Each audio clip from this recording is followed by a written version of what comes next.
مالي وللنجم يرعاني السلام عليكم صاحب يال سود بهذا دايلوج هو شيكيسي جيرل boy girl you hooligan willow ayal suuqa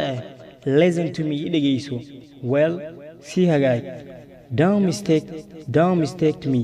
how qaldin for that for the boy for the bad girls gabdhaha xunxun I am not me kind nooca of that girls gabdhaha noocaas who kuwaaso stand ay istaagaan oo dham iskale talk ay la hadlaan with the boys wiilasha in the street wadooyinka so sidaas darteeda my prestige sumcadeyda is above way ka saraysaa talking la hadlida to foolish boys wiilasha doqomada like you hada oo kale boy real xaqiiqdii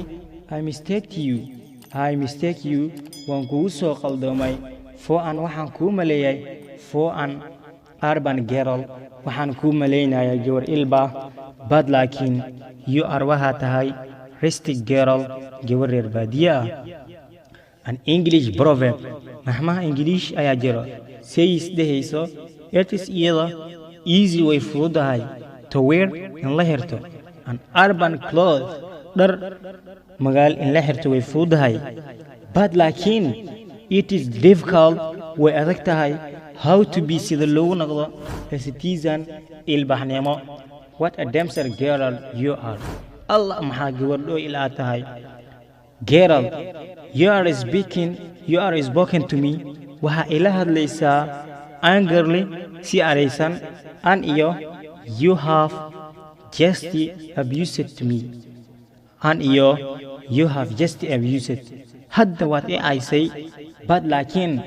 never mind dib malahan actual xaqiiqdii you want waxaad rabtaa to court inaad shukansatid the girls gabdha unlike nasiib daro you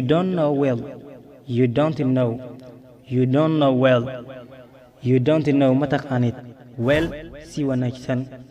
sida gabdhaha loo shukansado mataqaanid I think waxaan umaleynayaa that you don't have inaadan haysanin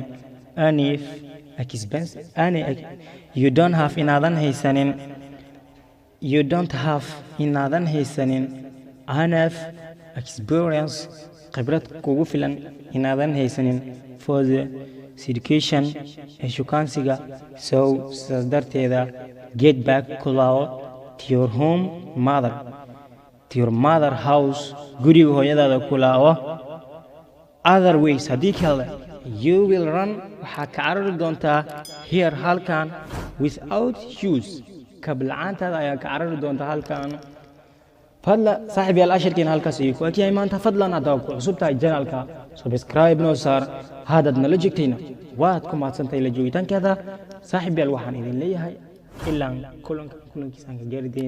ka gaari doono waxaan idin leenahay fi amaan illah wassalaamu calaykum waraxmatullaahi wabarakaatuh bye bye